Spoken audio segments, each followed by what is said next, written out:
EVM machine নাকি phone দিয়েই unlock করা সম্ভব এবং তেমন ফোন শিবসেনা শিল্ডে গোষ্ঠীর সাংসদ রবীন্দ্র ভাইকারের ঘনিষ্ঠের কাছ থেকে পাওয়া গিয়েছে বলে অভিযোগ উঠেছিল। সেই নিয়ে দেশজুড়ে তোলপাড় শুরু হয়ে যায়। বিরোধী শিবিরও বেশ সরব হয়ে উঠেছিল। তারপরে নির্বাচন কমিশন সাফ জানিয়ে দিল যে ইভিএম কোনো ওটিপি দিয়ে আনলক করা যায় না। মুম্বাইয়ে হ্যাকিংয়ের অভিযোগে প্রত্যাখ্যান করল ইসি। আর এদিকে সেই সঙ্গে নির্বাচন কমিশন আরও জানালো যে কোনো ডিভাইসের সঙ্গে ইভিএম সংযুক্ত নয়। রবিবার 16 জন মুম্বাই পুলিশের শিবসেনা শিল্ডে গোষ্ঠীর সাংসদ রবীন্দ্র ভাইকারের আত্মীয়ের বিরুদ্ধে মামলা দায়ের করেছিল। অভিযোগ গণনা কেন্দ্রের মধ্যেই ফোন ব্যবহার করেছিলেন তিনি। বিরোধীরা দাবি তোলেন যে ফোন দিয়ে ওটিপি জোগাড় করে ভোটে কারচুপি করার চেষ্টা করেছিল এই ব্যক্তি। কিন্তু নির্বাচন কমিশন জানালো যে এভাবে ওটিপি বা কোনো ডিভাইসের মাধ্যমে ইভিএম আনলক হয় না। এক সাংবাদিক সম্মেলনে এমনটাই জানিয়েছে ইসি। আর এদিকে রিটার্নিং অফিসার বন্দনা সূর্যবংশী জানিয়েছেন, অনেকেই এই নিয়ে টুইট করেছেন, ইভিএম আনলক করতে কোনো ওটিপি লাগে না, ইভিএম ডিভাইস কিছুর সঙ্গে সংযুক্ত নয়। সম্পূর্ণ ভুল দাবি এটা। ইভিএম একটি স্বতন্ত্র সিস্টেম। রিটার্নিং অফিসার এটাও জানিয়েছেন যে আদালত নির্দেশ ছাড়া আমরা কাউকে, एमनकी পুলিশকেও সিসিটিভি ফুটেজ দিতে পারি না। কি বলছেন তিনি, শোনাবো আপনাদের। अनलॉक करायला कुठलाही ओटीपी लागत नाही आणि त्याला जे आहे there is no OTP on mobile phone that for unlocking EVM as it is a non-programmable device and it has no wireless or wired communication.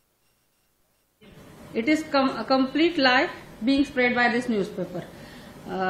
त्याच्यामुळे जे आहे की ऍडव्हान्स टेक्निकल फीचर्स आहेत त्याच्यात, ही डिजिटल सिस्टीम आहे. There is no communication device on the EVM. ईव्हीएमचं जे आहे ते आपण रिझल्ट सेक्शन प्रेस करतो त्याचा, आणि रिझल्ट बटन हे काउंटिंग मतदानाच्या दिवशी पोलिंग एजंटच्या समोर आपण तो रिझल्ट सेक्शन सील करतो आणि काउंटिंगच्या दिवशी काउंटिंग एजंटच्या समोर आपण ते रिझल्ट बटन प्रेस करून रिझल्ट घेतो आणि तेथेच तो रिझल्ट घेतला जातो. आणि पोलिंग डेला पण सील करताना आपल्याकडे पोलिंग एजंटच्या सह्या असतात आणि काउंटिंग डेला पण काउंटिंग एजंटच्या सह्या असतात. त्याच्यामुळे ही टेक्निकली फूलप्रूफ सिस्टीम आहे. इनफॅक्ट जे ईव्हीएम आहेत तेच नॉन कम्युनिकेबल किंवा स्टँड अलोन सिस्टीम आहे. त्याला कुठलंही कम्युनिकेशन किंवा ओटीपीची गरज नाहीये. हेच आम्हाला स्पष्ट करायचं होतं. त्याच्यासाठीच आपल्याला सगळ्यांना हे स्पष्टीकरण देण्यासाठी आपण बोलवलं. ही अत्यंत चुकीची बातमी त्या वर्तमानपत्रांनी दिलेली आहे. आम्ही त्या वर्तमानपत्राला आज नोटीसही इश्यू केलेली आहे. सेक्शन 499 आणि 505 जी डिफॅमेशन आणि जे मिड डे वर्तमानपत्र आहे त्यांच्या एडिटरला आम्ही आज नोटीस इश्यू केलेली आहे. चुकीच्या बातम्या, कुठलंही तथ्य न असलेल्या आणि कुठलंही त्याच्याबद्दल तपासणी करूनही न करता बातम्या दिल्याबद्दल त्यांना आम्ही नोटीस इश्यू केली आहे. 499 ऑफ आयपीसी. রবিবার মুম্বাই পুলিশ শিবসেনা শিল্ডে গোষ্ঠীর সাংসদ রবীন্দ্র ভাইকারের শ্যালকের বিরুদ্ধে মামলা দায়ের করেছে। লোকসভা নির্বাচনে ভোট গণনার দিন গোরেগাঁও নির্বাচন কেন্দ্রে নিষেধাজ্ঞা থাকা সত্ত্বেও মোবাইল ব্যবহারের অভিযোগে এই এফআইআর নথিভুক্ত করেছে পুলিশ। আর এরই পাশাপাশি মঙ্গেশ পান্ডিলকারের মোবাইল ফোন দেওয়ার জন্য নির্বাচন কমিশনের এক কর্মীর বিরুদ্ধেও মামলা করেছে পুলিশ। মুম্বাই উত্তর পশ্চিম আসন থেকে প্রতিদ্বন্দ্বিতা করা অনেক প্রার্থী এই বিষয়ে নির্বাচন কমিশনের কাছে অভিযোগ দায়ের করেছিলেন। তার ভিত্তিতে একটি মামলা দায়ের করা হয়। মুম্বাই উত্তর পশ্চিম আসনটিতে পুনর্গণনার পরে রবীন্দ্র ভাইকার মাত্র 48টি ভোটে নির্বাচনে জয়ী হন। আর এই কারণে ভোট গণনার সময়ও অনেক বিতর্ক উঠেছিল। দাবি করা হয়েছিল যে নির্বাচন কমিশন অফিসার গৌরবের কাছে একটি মোবাইল ফোন ছিল, আর ভোট গণনার সময় সেই ফোনে ওটিপি আসে, আর সেই ফোন ব্যবহার করেন মঙ্গেশ পান্ডিলকর। সকাল থেকে বিকেল 4টে পর্যন্ত ফোন ব্যবহার করা হয়েছে বলেও দাবি তোলা হয়। ইসিআই এর কাছে যা যা সিসিটিভি ফুটেজ রয়েছে, যা মুম্বাই পুলিশের কাছে হস্তান্তরও করা হয়েছে। ইভিএম নিয়ে আগেও বিতর্ক তৈরি হয়েছে। দেশের লোকসভা নির্বাচনের ফল প্রকাশের প্রায় 2 সপ্তাহ পর রবিবার সেই বিতর্ক ফের মাথাচাড়া দেয়।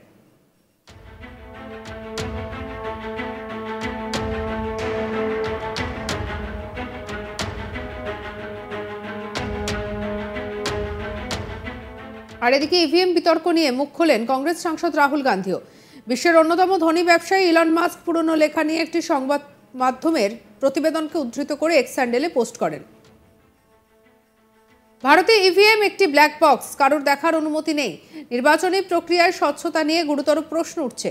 প্রতিষ্ঠানের নিরপেক্ষতা নিয়ে সন্দেহ তৈরি হলে গণতন্ত্র পরিণত হয় ছল চাতুরিতে, বাড়ে কারচুপির সম্ভাবনা। রাহুল গান্ধী নিজের লেখায় মুম্বাইয়ের ঘটনাটি উল্লেখ করেন। প্রসঙ্গত, সম্প্রতি পুয়ের্তো রিকোর নির্বাচনে ব্যাপক বেনিয়মের অভিযোগ উঠেছে। ইভিএম হ্যাক, ভুয়ো ভোটারদের ভোটদানের বহু প্রমাণও নাকি জনসমক্ষে মিলেছে। আর সেই প্রসঙ্গ তুলেই টেসলা কর্তা মাস্ক নিজের সোশ্যাল হ্যান্ডেলে লিখেছেন যে আমাদের দ্রুত ইলেকট্রনিক ভোটিং মেশিন বাতিল করা উচিত, কারণ মানুষ বা এআই এর মাধ্যমে ইভিএম হ্যাক করা একেবারেই কিন্তু অসম্ভব কিছু নয়। সেই সম্ভাবনা ক্ষুদ্র হলেও সেটার প্রভাব বিরাট। পৃথিবীর আরেক প্রান্তে বসে মাস্কের এই বক্তব্যকে সমর্থন করেন এদেশের বিরোধী মুখ রাহুল গান্ধী। মাস্কের সেই পোস্ট রিটুইট করে রাহুল গান্ধী লেখেন, এদেশে ইভিএম যেন ব্ল্যাক বক্সের মতো হয়ে গিয়েছে, সেটা নিয়ে প্রশ্ন তোলার অধিকার কারো নেই। আমাদের গণতন্ত্রের স্বচ্ছতা নিয়ে গুরুতর অভিযোগ উঠতে শুরু করেছে।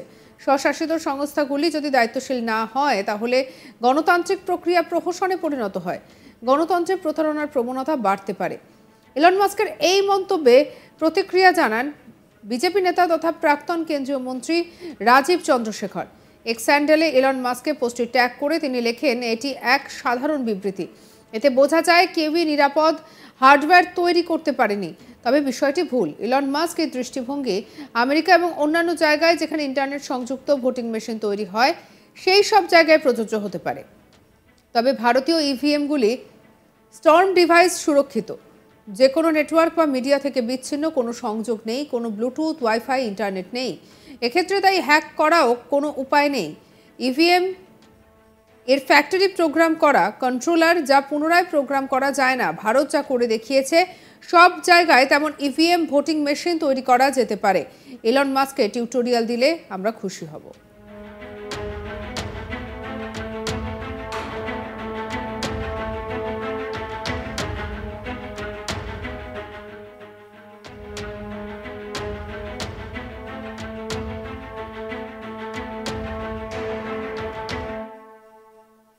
চলুন আরো একবার শুনে নিয়ে প্রসঙ্গ নিয়ে রিটার্নিং অফিসার বন্দনা সূর্যবংশী কি বলেছেন।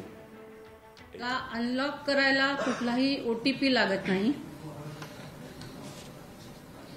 आणि त्याला जे आहे there is no OTP on mobile phone that for unlocking EVM as it is a non programmable device and it has no wireless or wired communication.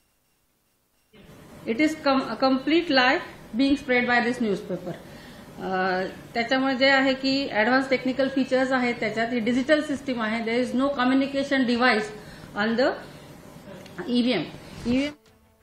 সঙ্গে রাখুন আজ তাক বাংলাকে সাবস্ক্রাইব করতে ভুলবেন না।